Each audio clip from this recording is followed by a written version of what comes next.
Drink it in. Stupendous. The greatest moment I've seen. This is history being written. Amazing.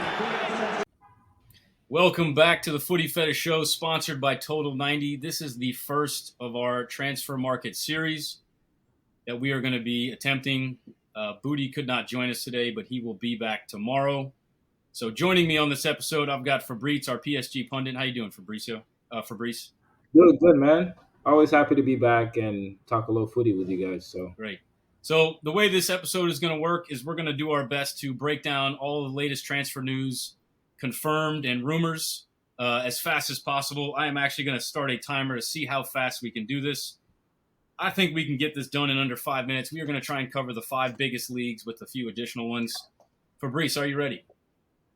Yeah. All right. Good to go. Get it kicked off.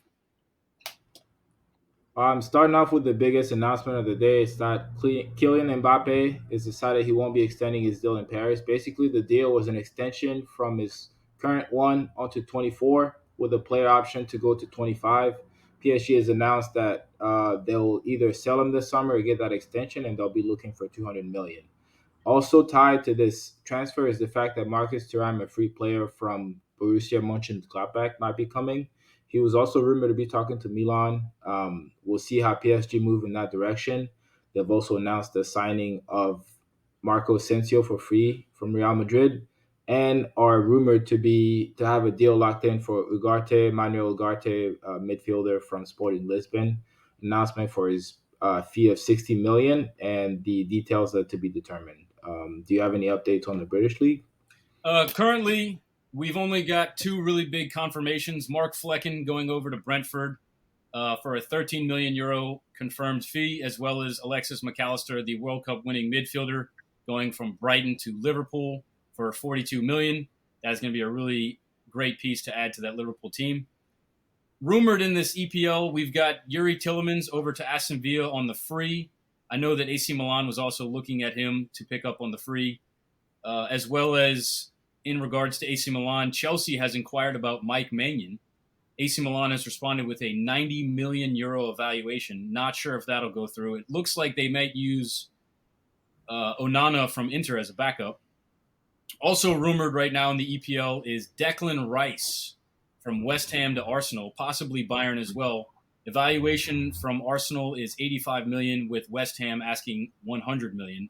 We'll see if the two parties can agree on a mutual fund. And finally, we've got Gvardiol from Leipzig to Man City. Fabrizio Romano quoting Fabrizio Romano saying this might be the most expensive center back purchase that we have seen so far. Twali, what's been going on in La Liga? La Liga's got a huge announcement. Jude Bellingham, the electric English midfielder, moving over from Borussia Dortmund for a fee of 103 million euros. It was always discussed that he was going to go somewhere big. So now we know where he's going. He's going to Real Madrid. He's going to fit right into that young nucleus of midfielders they have there. Also going to Real Madrid, returning to Real Madrid, is Brahim Diaz from AC Milan. Your AC Milan. The player details are to be determined, but he's being announced as a new player, so looking forward to what he does. Real are also rumored to be looking at Kai Havertz from Chelsea. There's a bit of a disagreement in the feed discussed. There are terms that Chelsea wants 70 million euros, but Real are not looking forward to paying any more than 60, so we shall see what they decide on that term. I believe you also have some Bundesliga news for us, don't you? Bundesliga and a little gem over in the Portuguese league. Bayern Munich have agreed to terms with Konrad Lemir from Leipzig, as well as Rafael Guerreiro from Dortmund. The details to be released soon. We will keep an eye on that for everyone once they are confirmed. As well as in the Premier Liga, one of my favorite up-and-coming Turkish midfielders, Orkun Koçku, being purchased by Benfica from Feyenoord. Feyenoord, as you know, just won the Eredivisie. Very influential player for them. He was just purchased for a 25 million euro fee. That'll do it for the transfer window. That was 1 minute and 20 seconds, Fabrice. We almost hit that in 90 seconds, my man. Wow. For anyone that's still tuned in, Fabrice and I are going to quickly kind of share our opinions on some of these confirmed, as well as, of course, the biggest one of all, Mbappe. So if you want to stick around and listen to some opinions, this is our round table talk. Fabrice, give us your Yeah. thoughts on this Mbappe news. I think in my personal terms, I think I saw it coming. I think the fact that he would only commit to a 1 year extension meant that he kept his options open. The fact that only he could trigger the extension means that he could only decide what he wanted to do. My thought is that PSG has the smart idea to want to sell him now, maybe invest that money, like we discussed, into a new nucleus of young players. There have been discussions that they want to add a bunch of French ones, Marcus Thuram being the perfect example.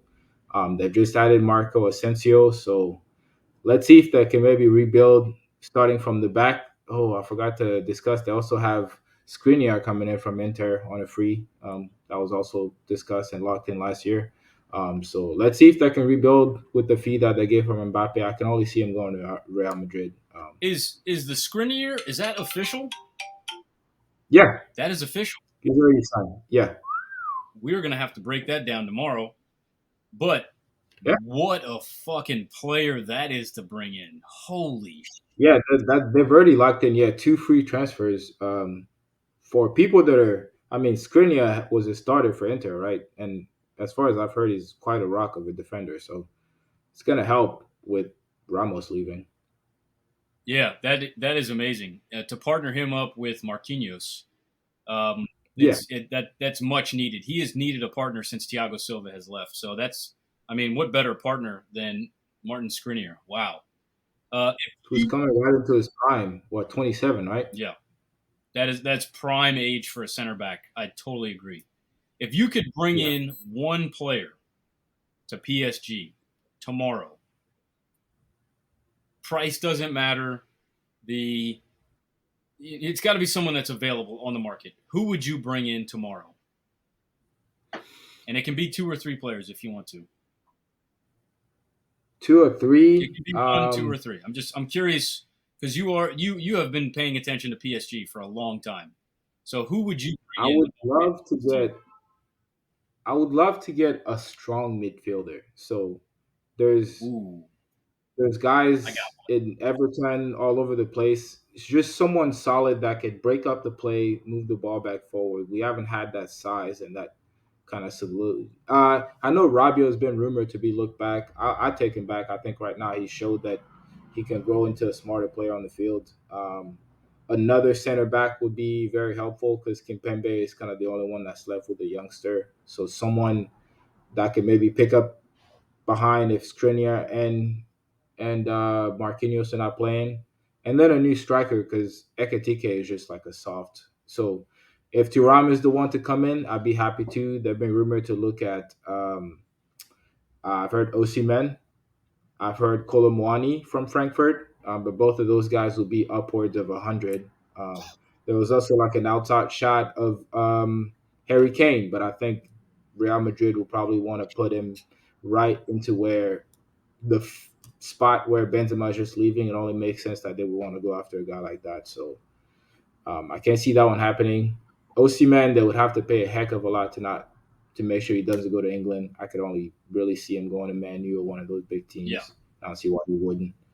I got a name for you for a midfielder. Who? He's from Lazio.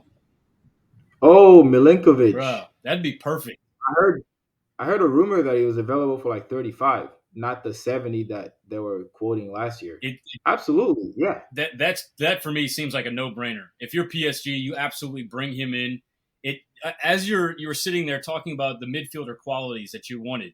I was sitting there thinking like, okay, I saw the light just check, went off. Yeah, I check. was like, yeah. Big midfielder, breaks up play, also has the ability to go forward and make attacking moves. That's your guy. 35 mil. Lazio are not going to risk allowing him to go on the free as well. I think his contract is up next summer.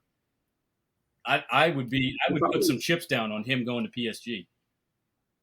Absolutely. There's other guys I'm looking at too, and I'm just wondering, like, what are you guys doing with that? Like, for example, a guy like Goretzka, is he getting minutes at Bayern? With actually Kimmich might be leaving, so maybe I not. think Kimmich But they're bringing in today that he's not leaving. That would he have is been not. news. I forgot where I saw that. That would have been news to report. We'll have to do that tomorrow. I'm gonna write this list down. Yeah. So Skriniar, Kimmich. Yeah, Skriniar's one. Kimmich. Tomorrow, just to touch on. I mean, that's great content. So Zaha's on a free. PSG's been rumored to be looking at Zaha as well. He's on a free. I also saw That's Zaha to Saudi Arabia. I saw that too. I read rumors about James Madison and I want to say Newcastle. Yep, I saw that. Yeah. So in the realm of confirmed talk, we really got to talk about Jude Bellingham. This was done so quickly into this transfer market. Give me your thoughts. Does he start right away? Does he have to earn his? Yeah, he has to. I think right. So go ahead. What do you think here? So I think if Ancelotti stays and he has a system that is already set, you've seen that he can play Camavinga at left back and then bring him back in the midfield when he does his sub late and the game is locked in and that's assured. He's got Tchouaméni on the bench. He's got Vinny who's taking out more. Vinny and Rodrigo are kind of building more into like starter roles. I mean, they've put everyone else into the backdrop. You bring in a striker, and I think with Jude coming in, they have that spine for the next 7, 8 years. What would you agree?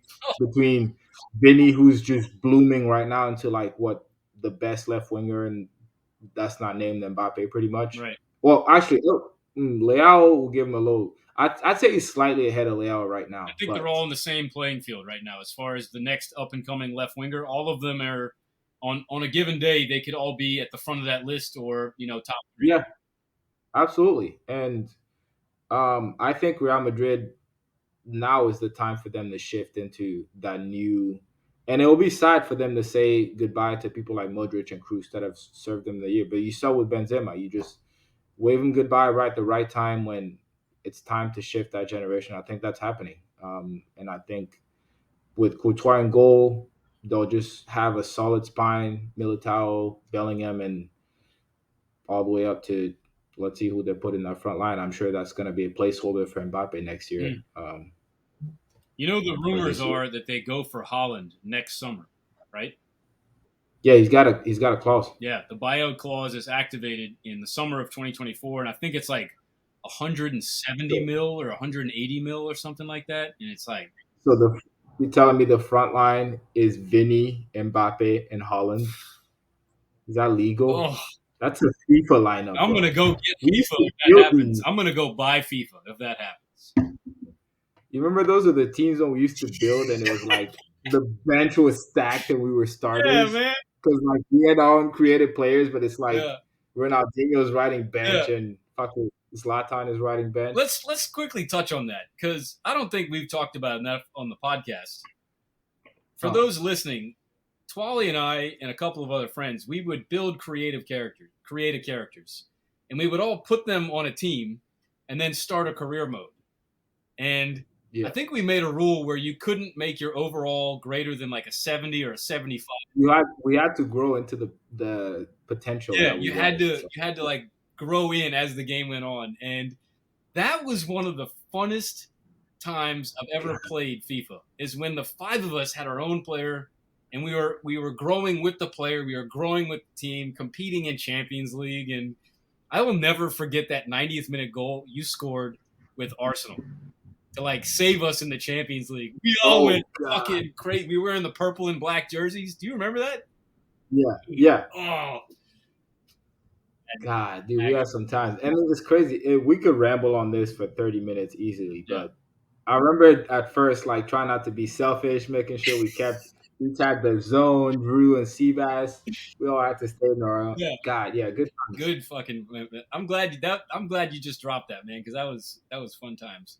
So it feels like Real Madrid are basically playing FIFA with players right now, with all these acquisitions. It does. Can't forget, they're also going to have Brahim Diaz. So where is he going to fit into this puzzle? Because now, like you said, you've got Tchouaméni, Camavinga, Bellingham, Valverde, and now you have Brahim Diaz. Where does he even play? Rodrigo. Where does he even play? Yeah, where are all these guys playing? I will say, we started to squeeze Brahim Diaz onto the right wing. And I know that's a position that Real doesn't really have a lot of strength in. I think Rodrigo has kind of solidified himself, but Valverde has been playing there quite a bit. So I could see maybe Brahim trying to make that his position, but honestly, And he's I do see him bringing some yeah, competition. So nothing better to sharpen the player than to have someone on his ass that's ready to take that position for when he's sure, not firing. So for sure. it's an embarrassment of riches, and they're hats off to them, dude. They're building the Galacticos, but in a smart way because instead of buying 30-year-olds, they're buying, the cream of the crop that's young at their position. And on top of that, they're buying the cream of the crop that are young, but they're also buying the next generation as well, as far as fans. Because Yeah, now you're buying players that the next generation is aware of, like Vinicius. All the kids know about Vinicius. Jude Bellingham, guaranteed he's going to be one of the most popular players in the next year or two. And yeah, absolutely. Kamavinga is probably very popular in France as far as one of those up and coming players. He's already on Real Madrid. Rodrigo is making a name for himself. Brahim Diaz in Spain. So not only, like you said, not only are they building a Galacticos of the cream of the crop, but I also think that they're going for certain viewers markets. That's Yeah. another thing that they're trying to do, and it's really intelligent. You got to give them credit. Um, It's the way it's going. It's kind of like how much attention can you bring to yourself with, popularity? How many followers are these people bringing you? There's a reason ESPN was talking about how many followers Messi was bringing wherever he was going to Inter Miami. It's a thing that matters now. It's your online presence and how much you market yourself. And when you hear that Man U is being sold for 6 billion or someone's offering 6 billion for him, of course Real Madrid is looking forward to adding to their value. that's right. That's spot on, and I couldn't agree more. It's I was telling you this earlier. AC Milan are seeing the new management for AC Milan are seeing their club as more of a media tool as opposed to a sporting tool. And this is Yeah. where we didn't talk about this rumor, but this is where I'm pretty confident Christian Pulisic will be at AC Milan very soon because they not only see him as a sporting tool, but they see him as a tool to capture the attention of the emerging American youth soccer market.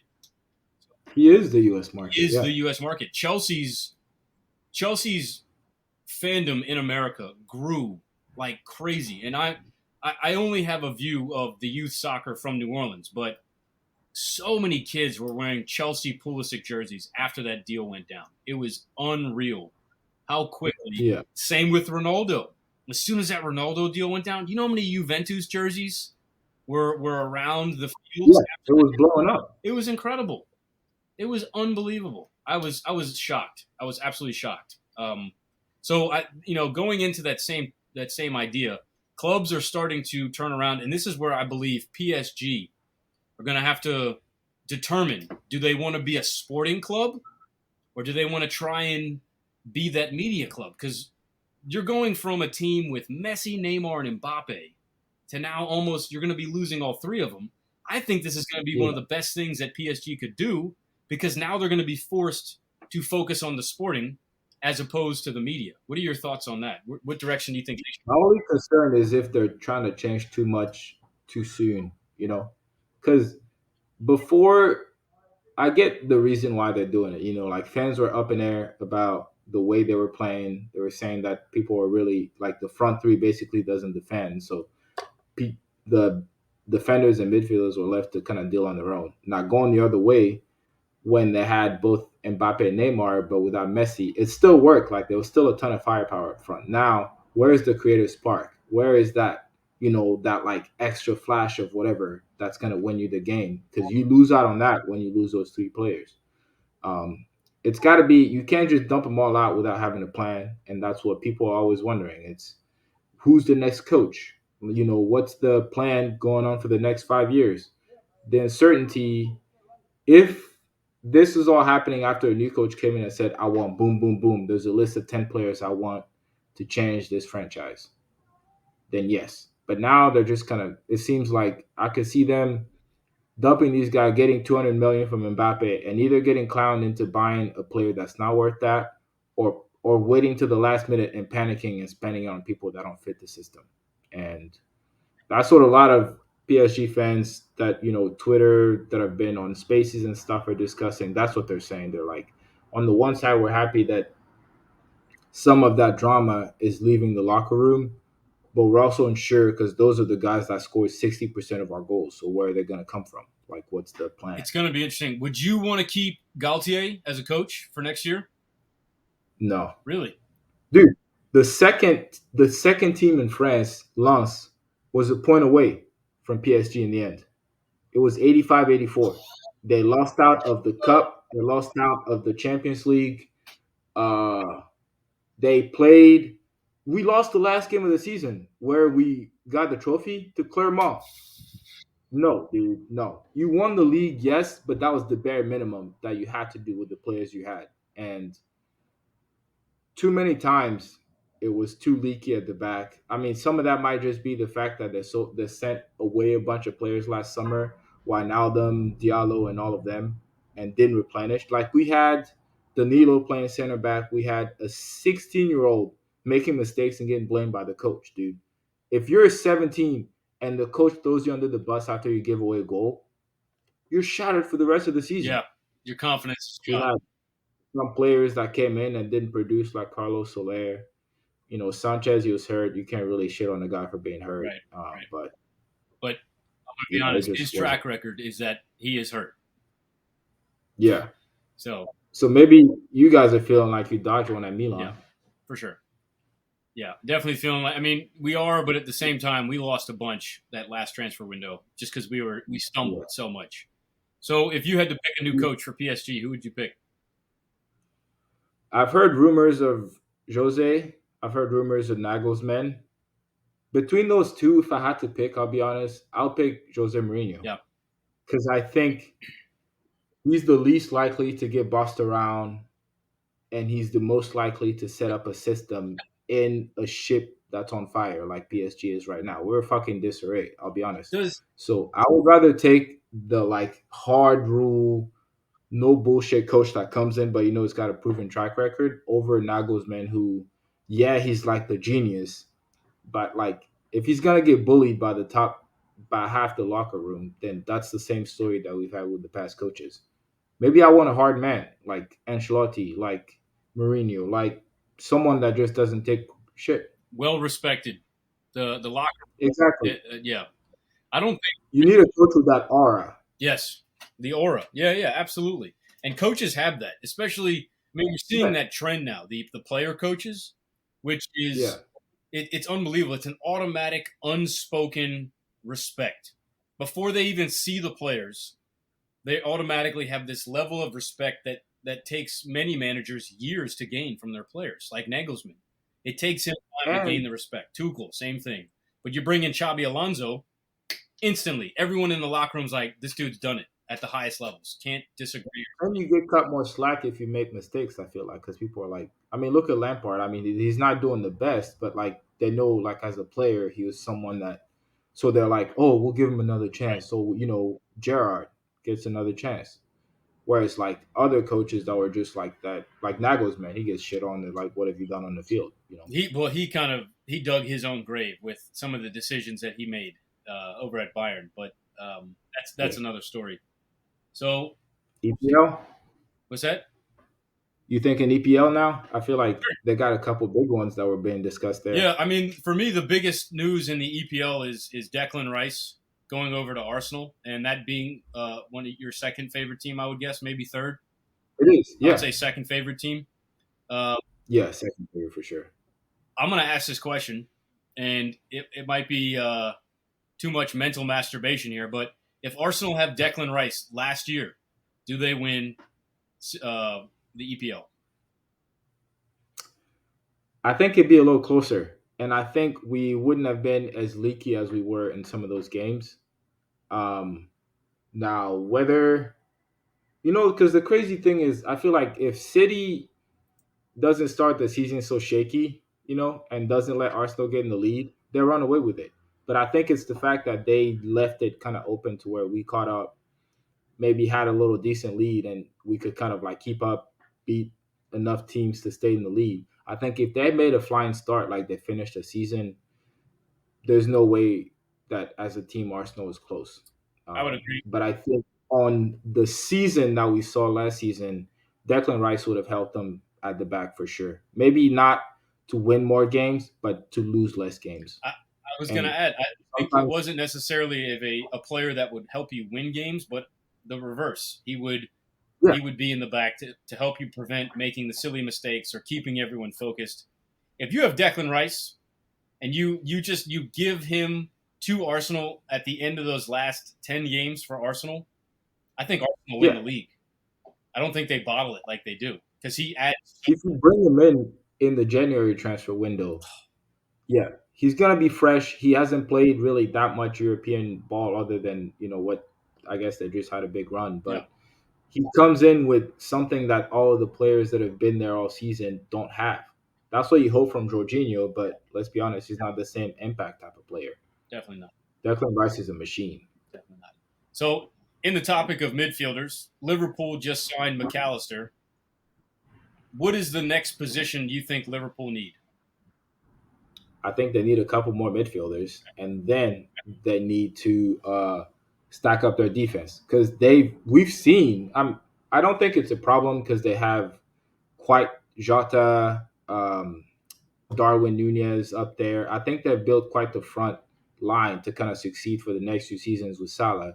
They need center backs around Van Dijk that are going to help, and they need a midfield that's fresher. Maybe take some of the weight off of Trent playing right back, get you a good right back, put him in midfield. I'd say, yeah, they'd be all right like that. You don't see that I coming? would agree. No, I didn't. I didn't. But Trent has got the quality to play in a lot of different positions. So, you know, depending on how desperate you are, or how much you're willing to experiment and see what works, I could see Trent moving, like we saw Pep do with Cancelo, how he Yeah, did him in an inverted winger, or much like Arteta did with Zinchenko, inverting him as an outside back absolutely. midfielder. I could totally see that working for Pep. I'm sorry, for Klopp.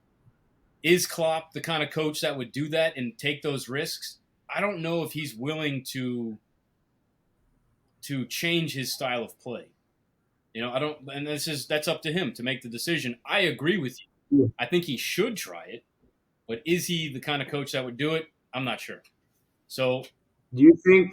Do you think that what they lose out on, say if they don't play Trent at all and play a normal right back, can be made up by like having less mistakes at the back?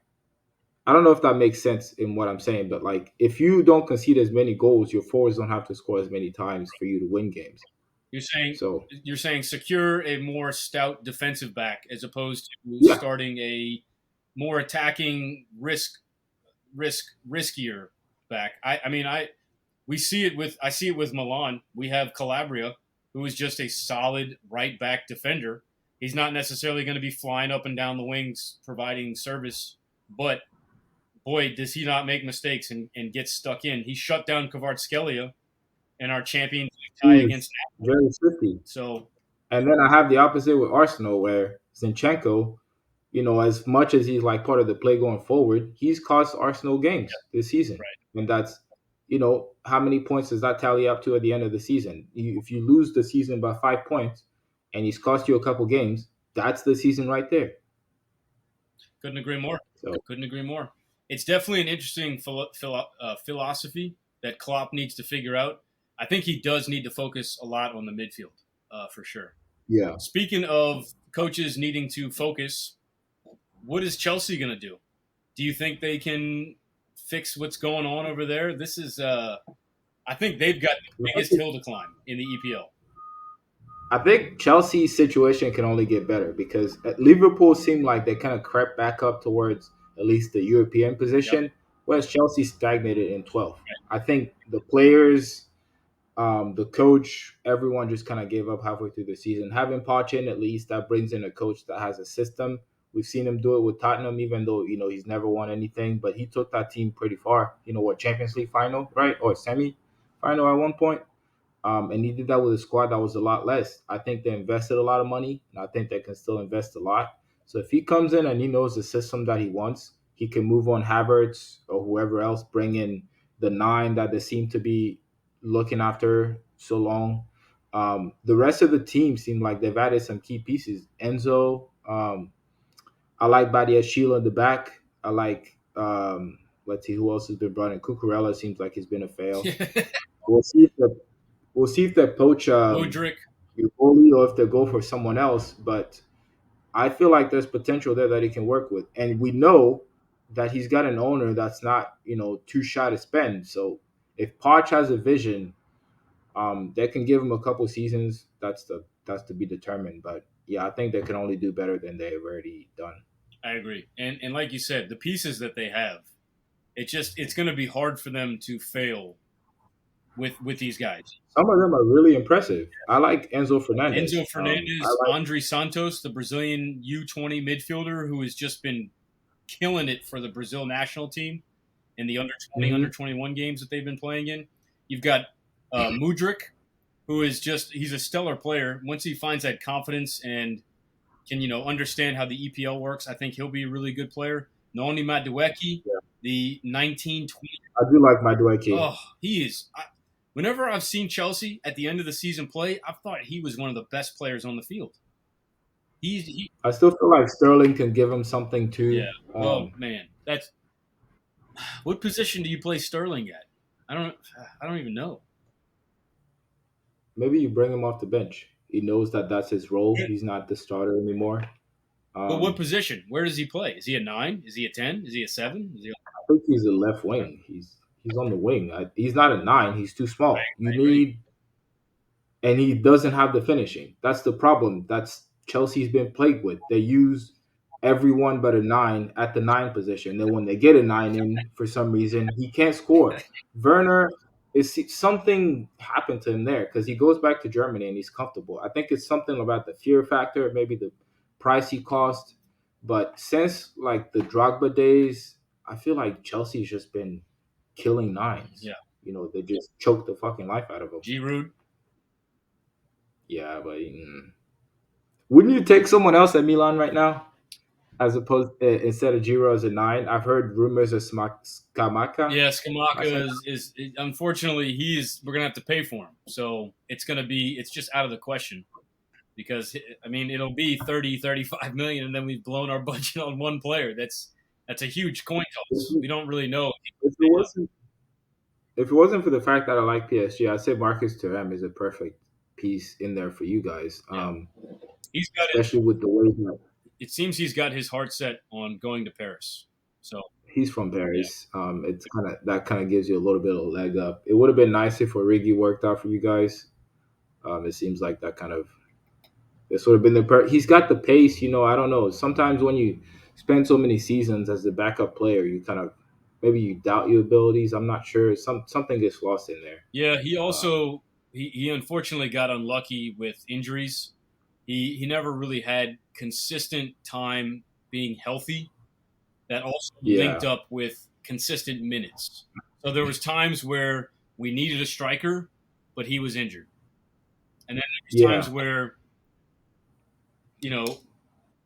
we had all of our strikers healthy and he's healthy, but he's not getting minutes. So it was difficult to get him on the field. But speaking of AC Milan, as far as the Italian league, I think right now it's relatively quiet. We're waiting for transfer window to start. Is there any other news that you want to touch on before we close out this episode? No, I think we hit them all. I think we did hit them all. This is the only one that I could really talk on, but it's really not the top list. He's a special player. I'm excited for him. I own him in So Rare. I have him. He pulled through for me so many times in fantasy. I'll have to find out more from you about him. Yeah, I'd go check him out. He's a shifty little guy, little Turkish guy. But yeah, I think we've touched on everything. As Booty always says, let's give a quick shout out. Do you have anyone you want to shout out before we close this one out? Oh, goodness gracious. I'm gonna shout out my brother Clement. A new dad, 3 months in. I think he's kicking ass. He's doing great at it. So yeah, that's gonna be my shout out for the day. Shout out Clement, man. I haven't seen him. I have a good memory of the three of you, the three brothers and myself, and you cooked some steak for us and we played FIFA. Oh yeah, at the crib. That was good. Yeah, I do. I had a good time. Appreciate it, brother. Yeah, for sure, brother. Who's yours? Shout out for me. I'm gonna give a shout out to the summer camp that I'm hosting right now. Really quick, just to explain what's going on. We got 50 kids signed up, and rather than just do the monotonous, okay, pass here, dribble here, shoot here, whatever, I've created kind of like a decathlon event to where I've divided the 50 boys into 4 teams. And the first half of the camp day, we do events, and each team is graded based on like a control session, a shooting session, a passing session, and a dribbling session. And they all get 5 minutes to try and complete the event as many times as possible. And then we rotate, and each team gets to go to each different event once, and then we tally all the scores up. And then the second half, all of the teams, I break them up into groups of 4, like the 4 best and the 4 worst, and I have them all play each other as well.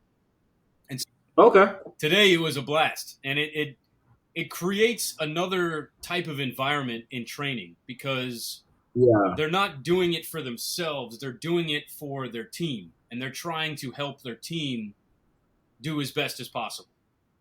But they also have that personal drive competition of, I don't want to be the one that lets my team down. Bingo. Smart. Bingo. So it was really interesting. So tonight I'm going to tally those scores up and see who had the best day. But we're gonna do it again on Wednesday as well. So nice. It kind of came to me. It was something that was like, how can I make this different? So shout out to that camp. I didn't have the time. I was going to make it a total 90 camp and like just deck out all the kids and like total 90 stuff. I didn't have the time to do it, so I just said screw it. So the 4 teams, we've got Chelsea, Arsenal. I wanted to create a London derby there. And then I've got Bayern and Dortmund. So I've got like German derby there. So I'm trying to also, in addition to training these kids on how to play soccer, I'm also trying to educate them on the European environment, the London and German teams. So they're all like, Coach, we wanted Man City, we wanted PSG. I'm like, there are more teams out there. You guys need to understand the whole environment of European soccer. So you should bring in some of your rare kits so that the kids are naturally curious. It's like, who's that player? Who's Kaká? Like, what was he like when you were watching him play? Because some of these kids were born after, his heyday. That's right. Actually, I think all of them are born after. I think they're all born after Kaká had his best season. So that's crazy to think. Yeah, brother, we're old. Shout out to that camp. Shout out to that camp. But I can still run on the field these days, so I feel like I'm not too bad. I got a little game tomorrow, actually. I'm done, man. I had to hang up the cleats. I mean, I do play with the 8 and 9s because I don't have to move. I can just pass and receive. But I've officially hung the boots up. They're off the feet. So. And the coaching career is up and it's cooking, actually. Yeah. Coaching career is cooking. I'm tempted to take the year off next year, or the year after next. Yeah. I've already committed to one team next year. The parents are all very excited. It should be 26 that you take off, my brother. What's that? It should be 26 that you take off and get the whole World Cup travel around. So that I should be off anyway for coaching because it's in the summer, but I'm thinking about taking off 2025. It's like taking that year off. Okay. So we'll see. But anyway, Fabrice, thank you for your time. I appreciate all your insight, especially on PSG and Arsenal. I don't think I could find anyone that quite follows soccer like you do. So I appreciate your time on the show. And always a pleasure, my brother. Yeah, as well. Thank you, my brother. This has been the Footy Fetish Show, where the fetish is real, the footy is soccer. Peace out, Boy Scout. Fabrice, until next time. All right. Hold on one sec.